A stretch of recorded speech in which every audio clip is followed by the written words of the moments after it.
Halo guys, balik lagi sama gue Daxkuy di konten kita di podcast ngobrol sambil nongkrong. Oh iya. Gue hari ini gak sendirian dan gue ditemani oleh teman gue. Siapa kawan? Dolai Sky. Right, ini siapa? Daxkuy. Biar kenalan dulu, biar kita akrab, ya Mas. Jadi teman-teman, kita punya tema hari ini seputar dengan tongkrongan. Karena yang kita tahu, lu at least lu mau satu kelas lu pasti lu bisa beda tongkrongan dengan teman lu. Jadi yang mau gue gali kehidupan tongkrongan dari Dolai ini, gimana sih lu bisa kenal sama teman-temannya, bisa ya gue tau lah cerita lu lah di luar sana. Waduh, lu kayaknya tenar di Bogor lu. Waduh, enggak, gua nggak gitu. Tenar, waduh, siapa sih Dolai Sky? Iya kan, kapan lagi lu diundang ke podcast? Bukan diundang sih. Podcast apa ini? Apa? Podcast. Podcast. Ya podcast ngobrol sambil nongkrong. Oke. Gokil. Jadi gini, Bray. Apa Bray? Kita langsung mulai ke pertanyaan apa gimana nih? Apa Boleh. lu mau kenalin lu secara pribadi dulu teman-teman sobat muda-mudi nongki kita ini? Tadi udah kenalan. Apa nongki? Nongkrong sambil mikir. Mikirin apa? Kayak gimana caranya ini, gimana hostnya? Gua ngikut aja. Yaudah, gue mau gali tentang ini loh, pengalaman lu tentang tongkrongan lu, terus lu nanti bercerita juga kenapa lu bisa terdampar di lautan. Waduh, Lu pernah berlayar kan? pelayar. Aduh, gua Popeye apa gue ya? Popeye pelaut nih. Dolai si pelaut ini. Ngomongin tongkrongan gua. Kalau di laut gua nongkrong sama apa? Ikan. Ya, mana gue tahu kali lu sama Nemo lu ngobrol sama nongkrong Nemo gitu. sama temen-temennya ya kan? Bisa. Oke. Apa yang mau lu tanya tentang nongkrong nih? By the way, gua nggak terlalu ya. Gua bukan, ya sama aja. Gua pengalaman di diri gua aja gitu. Gua nongkrong sama siapa aja dan di mana tempatnya ya gua bakal ceritain. Tapi gua nggak se-hype, waduh si Dolai Sky dikenalin tongkrong enggak. Tapi gua beradaptasi aja sama setiap tongkrongan. Dari apa? Dari keresahan gua di setiap tongkrongan kan berbeda-beda. Ya Betul kan? banget. Sini juga udah beda gua nongkrong. Iya. Gimana ini? Ini apa ini? Itu minuman. Apa? Itu jeruk. Ya. Oke teman-teman, disclaimer ini bukan alkohol, ini minuman biar nggak haus. Ya. Ini karena brandnya kita lepas, belum jadi sponsor guys. Buat sponsor jeruk masuk ya. Depannya F nih, depannya F. Ayolah, masuklah. Ayo. Orang enak banget ini loh. Enak. Iya. Penjilat. Silat. Ayo dong ngomongin tongkrongan nih. Apa? Gue mau nanya nih. Lu tuh awal mula lu nongkrong tuh dari SMP tuh di SMA lu? Awal mula nongkrong tuh gua dari SD kali ya. Ah, masa sih? Gila lu. Nongkrong sama teman-teman kan. Berarti lu SD udah mulai ngerokok? Kayaknya SD kelas 6 deh gua ngerokok tuh. Kelas 6 ya. Gila lagi gimana nggak tenar lu ya? Waduh, jangan bilang tenar dong, gue mau sama abang-abangku nih, senior bukan gua. Gue nyeritain pengalaman pribadi gue dulu di Cicurug, tinggal SD gue, itu kabupaten ya, jauh, ini Bogor kota ya. Gue banyak ekspor, ya di berbagai tongkrongan tuh berbeda-beda, tapi kadang kita dapat ilmunya tuh dari tongkrongan, Bray. Benar. Relasi juga, Bray. Relasi juga, yang kita nggak tahu, gara-gara kita nongkrong, kita tahu. Ya. Karena nggak selamanya tuh lu hidup nongkrong terus tapi lu nggak sukses tuh bullshit.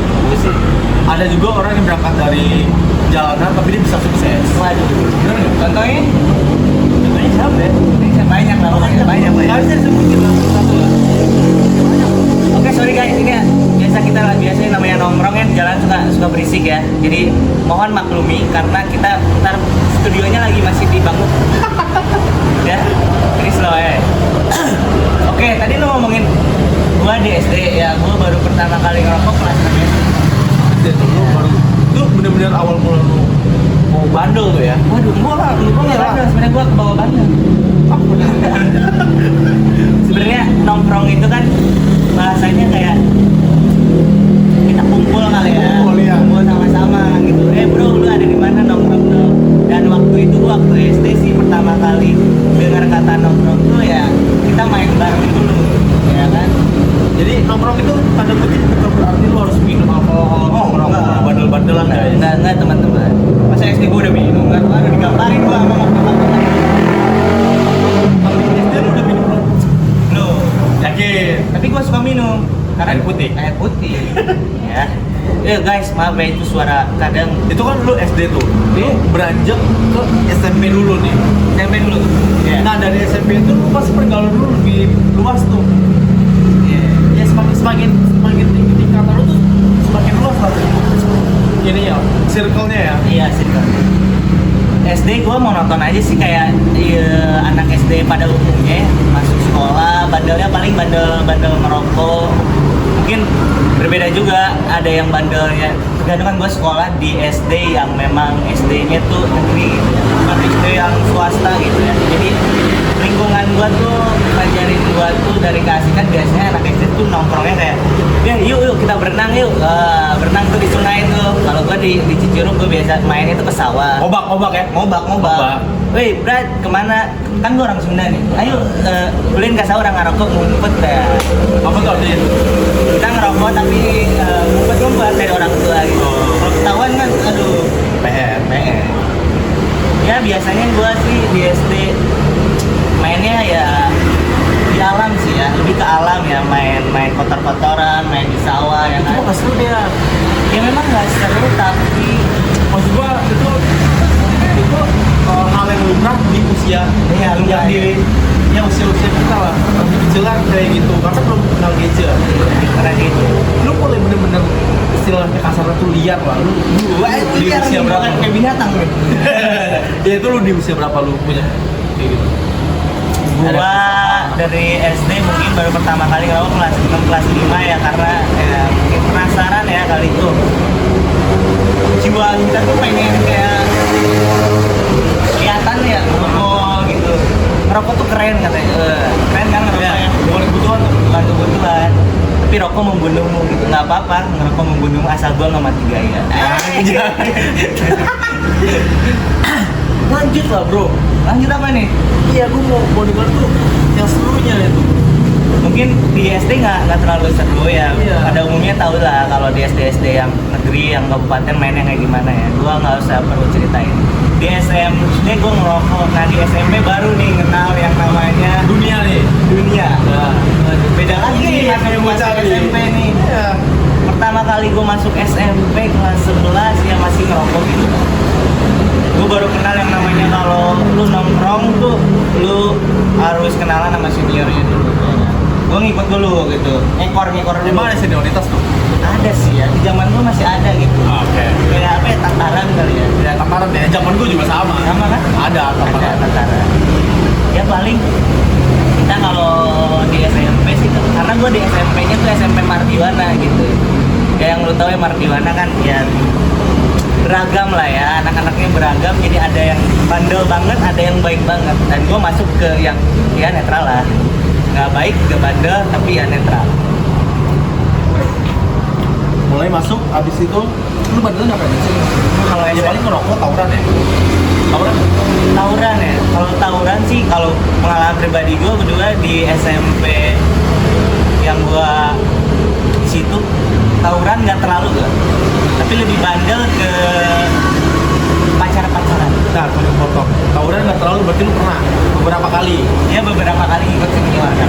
Nah, Ya sebenarnya kalau tawuran tuh kayak kita lebih kayak, SMP gue nih lebih wow gitu. ya karena lu nyari jati diri bos. Iya jadi Iya. pada masa itu. Kenapa lu takut sekali? Lu sama guru-guru gue juga lagi. Kalau ngomongin gue waktu SMP ya, gue dulu sempat SMP tuh kira gue biasa aja, tapi gue pernah ngalamin kayak dibully dulu gue waktu SMP kelas 1 sama teman sekelas gue, terus sama senior ya, tapi senior biasanya yang jadiin kita, woi gue kenal nih sama si abang ini nih, ya gue jadi jagain. Karena dia belum kenal yang namanya Dolska itu loh. Anjay, Dual Sky ya, tapi ada yang lebih di Bogor dulu, Ray Sky. Oh iya. Oh gitu, Itu paling ditakutin. takutin. Ya, kayak gitu. Masuk gua ke SMA. Gua kalau cerita tentang lu tahu cewek sana sini tuh SMP oke lah, pasti Oke. playboy lah, lu ganteng ya kan. Kagak. Bisa aja ya guys. Kita mulai ke SMA lagi. SMA. Kita naik lagi ke SMA. kalau nyeritain ya, oke kita kebalik dulu ke belakang. Gua kalau biasa kalau SMP gua paling ngerokok, gua kenal air minuman tuh kelas 12 SMP dan 13. Nggak ada lu 12 SMP. Oh nggak ada, oh, salah gua 7, 8, 9. 9, berarti kelas 3 ya? Kelas 3 9. kelas 9 SMP gua kenal yang namanya Homer. Homer? Ini minuman. Oh. Gua diajak sama abang-abangan gua minum. Dan ya ini, tapi sekarang gua udah nggak terlalu ya guys. Dan gua kenal yang namanya vitamin. Itu vitamin yang gua kalau nggak tahu tuh. vitamin kalau kita minum tuh kita bagi. Seneng mau bawaannya tuh hebat. Ya mungkin bisa disebut boti. Ya disclaimer itu kita nyari masa lalu ya. Ya ini jangan Untuk contoh. PNN ini cuma cerita ya, jangan tangkap gua. Gua udah bersih. Ya ini gue cerita kayak gini guys. Jujur cuma buat edukasi kalian. Edukasi aja. Apapun yang diceritakan di dalam konten ini tidak untuk dicontoh lagi anak-anak muda di zaman sekarang. Kita sharing aja. Sekedar tahu aja guys, gitu loh. Semua orang tuh punya masa lalu, mau masa lalu yang buruk sampai yang paling bahagia, benar nggak? Betul. Tinggal lu pilih jalan hidup lu. Lu mau hidup lu bahagia terus, atau lu mau sengsara terus? Dari orang yang bandel bisa juga dibahagiain kemudian hari itu, menurut saya. Betul. Iyalah. Terus apa lagi nih? SMA. SMA. SMA kelas 1 gua mulai ya sama si nongkrong ya kayak gitu masuk. Tadinya gua tuh sekolah tuh di Bogor dulu. Baru pindah ke Curug lagi. Gua sekolah di Bogor ada satu sekolah yang gua nggak sebut. Awalnya gua dari SMP tuh disuruh nyokap pindah ke Bogor. Karena mungkin nyokap bilang tuh kayak lingkungannya berbeda kadang ya di kabupaten dan di kota tuh beda nongkrongnya. Biasanya kantor keras bos. Ya kayak Biasanya. gue ketahuin lebih keras. Tapi gue yang menyimpulkan sih tongkrongan di kota lebih solidaritas. Pak juga sih. Pak juga. Ya mungkin enggak, tapi ada beberapa. Maksudnya solidaritas yang gue itu kayak walaupun dia nggak ngerokok tapi dia masih nongkrong gitu. Oh masih ada. Ya, masih ada. Kalau di daerah yang gue alamin sih di SMA gue dia baik tapi dia nggak mau nongkrong sama dia orang oh lu bandel gue nggak mau nongkrong. Iya munafik lah. Iya di sini. Wajar. Dan gue juga di SMA pernah menjadi dokter. Gue udah ada gelar dokter. Dokter. Jadi gue setiap istirahat tuh, gue kamar mandi pasien tuh ada. Itu dulu ya guys. Dulu ya. Masih suntik-suntikan tuh. Enggak. Dokter enggak. aja gue ngasih ini vitamin. Dianjurkan untuk kayak gitu. Dokter sama kayak bandar ya? Waduh. Gitu ya. Iya. Dengan Terus? Ya setelah gue mengenal lingkungan dari tongkrongan tuh gue mulai berkembang kayak. Ya mungkin yang gue cari di SMA tuh yang asik dan ramai. Ya nggak boring lah. Yang nggak boringin mah buang-buangin bos. Kayak gitu. Iya. Dan pengalaman gue di SMA yang paling berkesan sih nongkrong sama temen-temennya itu. Asik ya? Asik tuh. Kita nongkrong tuh bisa balik sekolah, terus nggak balik-balik lagi, nginep di rumah temen. Itu yang menurut gue kangenin itu, makan bareng, berangkat bareng, itu sih. Susah bareng. Lu nggak punya duit pasti bareng-bareng. Iya sih. Gua tuh udah cerita nih ya. Ya, Lu katanya tuh pernah merantau jauh. Bener nggak? sejauh apa kak? Gua nggak tahu. Nanya gue. Iya. Kalau gue nanya dulu nanya balik nih. Ya setelah gue SMA sih gue sama sih gue nggak berbeda dengan anak lain ya kayak gitu ya. Gue karena hidup di kabupaten ya gue dengan keluarga yang sederhana gitu, sederhana tapi di situ gue udah pas SMA lulus tuh gue kena krisis ekonomi.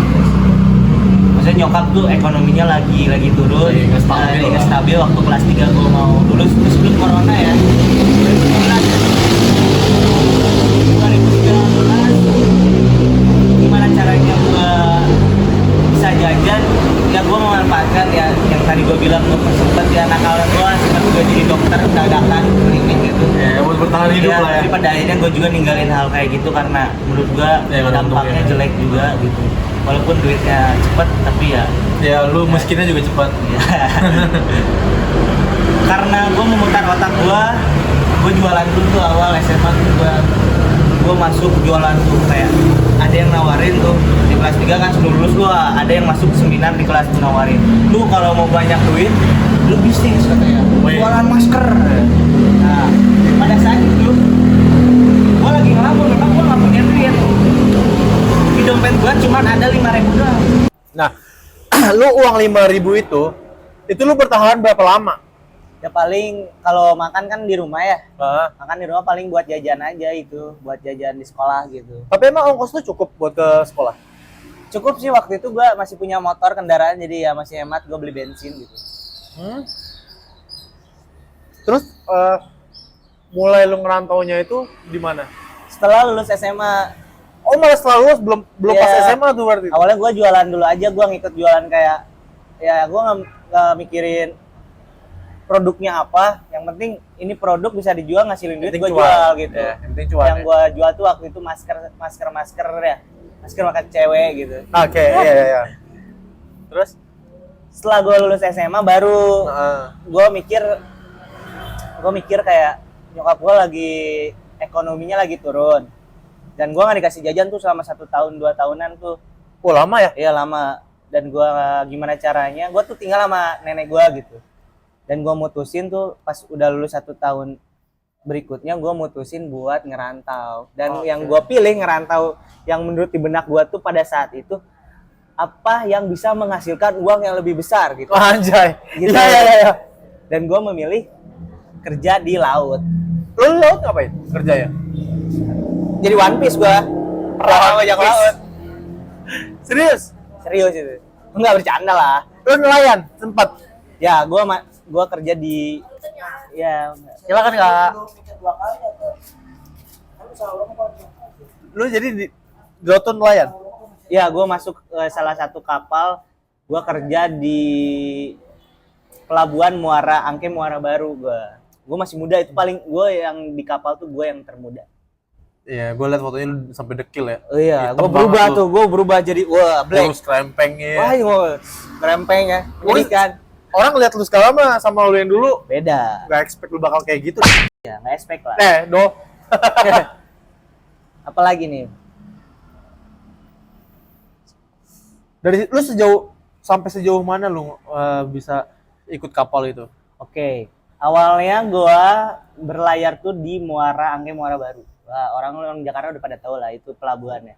Gimana kerasnya orang yang Yang hidup di sana? Iya, kerasnya hidup di sana, gimana jangkinya, gimana lingkungannya gitu. Ya, gua nggak mikirin lingkungannya sih pada saat itu, gua mikirin gimana caranya gua bisa ngasilin duit gitu. Nah, Karena pada saat bentar, iya, Ini sorry gue potong. Yang ngajak lu ke sana siapa? diri gua sendiri, gua ngajak temen gua. Ya, bukan lu diajak sama temen lu. Bukan, gue yang ngajak temen gue biar gue ada temennya. Lu gitu. ngajak langsung kita ke Angkeu gitu. Nah pada saat itu gue ada satu rumah, gue tinggal tuh ngekos di Ciawi.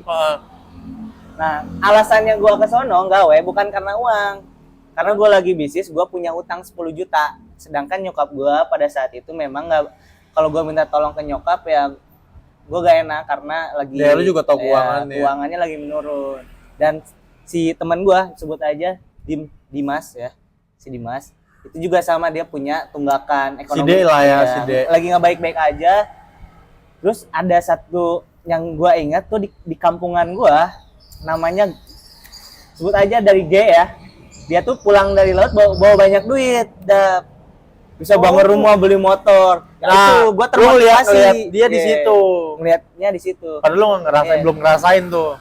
Sebenarnya Kerasnya kalau di kita sana. bagi ada seremnya, ada serunya. Oh gitu, seremnya? Serunya ya kalau ketika balik dapat duit karungan. Seremnya? Ya seremnya kan pasti orang cerita, lu ntar di laut lu mati lu, tenggelam atau lu mati. Oh, banyak Atau lu cerita- ntar cerita dibunuh seremnya. orang, lu Iya, dibuang di begitu. laut.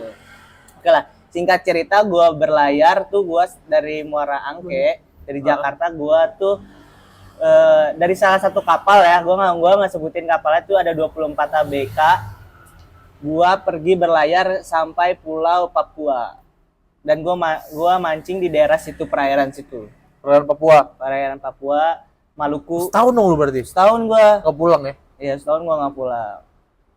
Dan banyak rintangan dah yang gua alami tuh pas 1 bulan awal ya, yang gue expect tuh, wah kerja di laut tuh pakai mesin ya kan, wah begini, simple enak lah, enak gue tinggal, oh ya, Belum tahu lu mabok laut tuh kayak gimana belum tahu tuh? mabok laut, dan gue mabok laut 3 hari, gue mabok laut, awalnya gue nggak mabok, tapi pas gue jalan kok mual-mual, kata orang di situ yang udah senior, dibilang kalau lu mabok laut, lu minum air laut, gue minum, asin, Malah muntah lu. muntah lagi.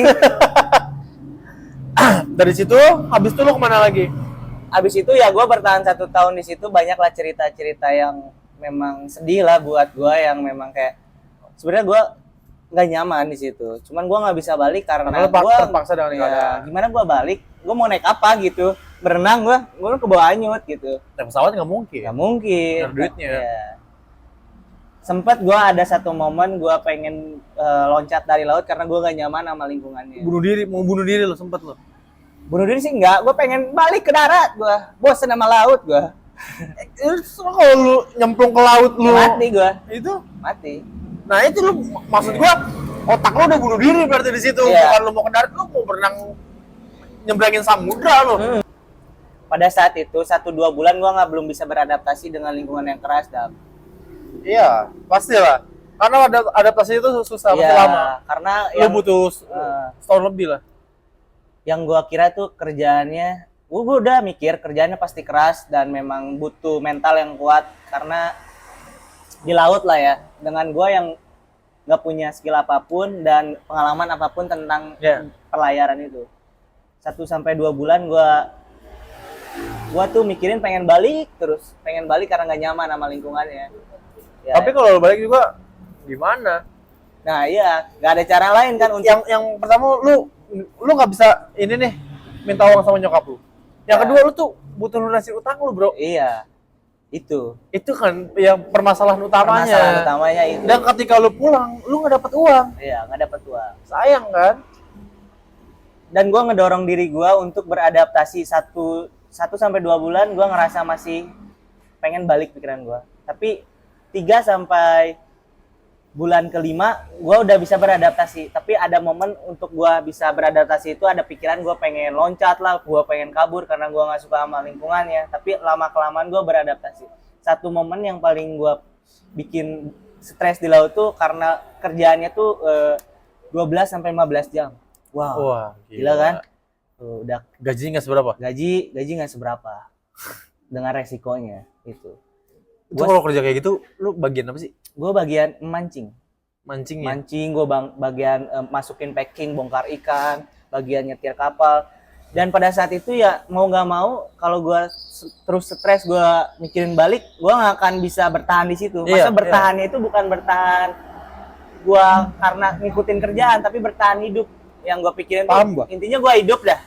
Dan nggak ada yang misalkan ngebuat diri gue bahaya. Bisa jadi kan di lingkungan yang gue nggak tahu, setiap individu di situ kan keras-keras ya. Yang gue tahu lingkungan isi di situ ya, gue spill dikit tuh kayak orang-orang yang memang latar belakangnya tuh wah keras lah. Keras juga lah. Keras ya. Sekarang gini, Bray. Apa Bray? 1-2 bulan itu lu kan nggak bisa adaptasi tuh, Nggak bisa gue. ya kan? Nangis nggak lu di dalam kamar? Pernah nggak lu nangis di dalam kamar karena hal itu? Nangis. Kayak lu tuh nangis tuh penuh dengan penyesalan. Kenapa sih gue harus ada di sini gitu loh? Oke. Nangis mah pasti ya. Tapi nggak gue ekspresiin dalam muka, gue ngucurin air mata. Tapi nangis di batin. Lo- Maksudnya kayak gini amat ya hidup Ya. gue, pilihan gue gitu. tapi itu yang membentuk diri lu yang Ya, sekarang yang kan? diri gue sekarang. Dan ada satu temen di saat gue depresi namanya Sarul Popeye Pelaut ya. Kakinya nggak ada tuh. Gue sebutnya Sarul. Sarukan mah itu. Ini mah Sarul. Sarul Popeye. Dia bilang ke gue, kalau lu pengen beradaptasi di laut, lu buang semua pikiran lu tentang mikirin keluarga. Kalau lu di laut, lu fokus sama kerjaan aja. Jangan mikirin keluarga lu lagi ngapain. Jangan mikirin lu ntar di darat ngapain. Karena itu yang ngebentuk pikiran lu selalu rindu ke darat, pengen balik. Ya. Jadi nggak fokus, lu bakal stres gitu. Dan pada waktu itu gue perlahan beradaptasi, gue belajar caranya kerjain di situ, gue belajar yang tadinya nggak bisa bawa kapal, gue bawa kapal. Masa sih? Iya, gue bawa kapal. Awalnya gue nggak bisa, tekongnya marah-marah tuh. Tekong apa tuh? Namanya Ahin tuh. Tekong apa tekong? Tekong tuh kapten. Oh. Kapten, kita ABK. Ya. Anak berkebutuhan khusus. Bukan, Oh, bukan. anak buah kapal. Oh, Kalau anak berkebutuhan sih gua gitu lah. Wis, bro. Dan satu momen yang mungkin bukan hanya gue, mungkin ada beberapa pengalaman di cerita podcast tentang lautan ya. Gue cuman nge-spill aja pengalaman gue yang bikin bersyukurnya gue pada saat gue balik ke darat. Oke. Karena gue udah yang gue laluin ya teman-teman, itu gue ngelaluin tuh kerja yang dimana ketika lu capek tuh lu harus tetap kerja, lu nggak bisa istirahat, lu nggak bisa ngeluh, lu harus tetap kerja gitu. Karena lingkungannya di situ dibentuknya keras banget dah. Ya karena bayangin aja lu kerja dari misalkan dari hitungannya nih ya, dari jam 12 malam sampai jam 3 sore, gila gak? Iya. Sampai 15 pagi jam. lagi itu. Itu sih siklusnya udah kayak gitu Siklusnya aja. udah kayak gue itu yang paling muda gue di situ. Temen gue Dimas dan ada satu lagi teman gue yang di kapal namanya Miftah. Ada yang pemakai nggak di sana? Wah, kalau Di kapal ngomong itu? kayak gitu bukan hanya pemakai, yang bikinnya juga ada di situ. Anjir. Yang gua tahu ya, yang gua tahu kebanyakan tuh yang pelarian ke kapal tuh untuk misalkan dia udah sutup di darat nggak tahu ngapain lagi, dia ke kapal. Atau dia lagi dicariin di darat, dia larinya ke kapal. Nah, untuk para polisi-polisi cari di kapal itu siapa tahu TO ada. Iya, kabur-kabur itu ya. Iya. Ya oke guys, mungkin sampai segini dulu lah ya. Oke. Obrolan kita. Ingat ya buat teman-teman semua yang mungkin masih SMP, SMA, jangan pernah tiru apa yang udah kita omongin guys. Karena pasti kita tuh bikin podcast kayak gini punya alasannya gitu loh. Kita nggak mau generasi anak muda Indonesia itu dirusak cuma gara-gara ya kayak narkoba, minum-minuman gitu loh. Kita mau kalian tuh lebih kreatif lah. At least lu mau bikin konten yang buruk atau yang isinya blur-blur doang, itu pasti gua lebih dihargain daripada lu cuma mabuk-mabukan guys. Nggak ada gunanya buat kita. Betul Jadi sekali. apa pesan-pesan yang mau lu sampein sama anak di luar sana? Waduh. Pesan-pesan ya. Iya. Ya ini mah pengalaman gue hanya untuk diri gue sendiri, tapi mungkin kalau lu ada sisi baiknya lu ambil, sisi buruknya lu buang aja. Menurut gue apapun yang terjadi di hari esok lu jalanin aja dulu, lu nggak usah mikirin ntar bagaimana gitu, tapi lu jalan dulu aja gitu. Dan pada akhirnya lu tau kan ada satu quotes yang bilang Tuhan itu nggak akan menguji hambanya dengan tidak kemampuan dia. Pasti sesuai dengan kemampuan dia. Yang gua uji pas Tuhan nguji gua di laut itu mungkin sesuai kemampuan gua. Padahal gua nggak sadar gitu. Gua di diri gua nggak mampu. Tapi nggak mungkin kan? Nggak mungkin. Tuhan nguji kita di luar kemampuannya. Pesannya adalah buat lu yang muda dan lu sutup, lu bingung ngapain, yang penting satu, gerak dulu aja, langkah dulu aja ke depan dan berdoa sih. Semuanya ada jalan keluarnya. Iya. Oke lah. Gue setuju sih. Setuju gue.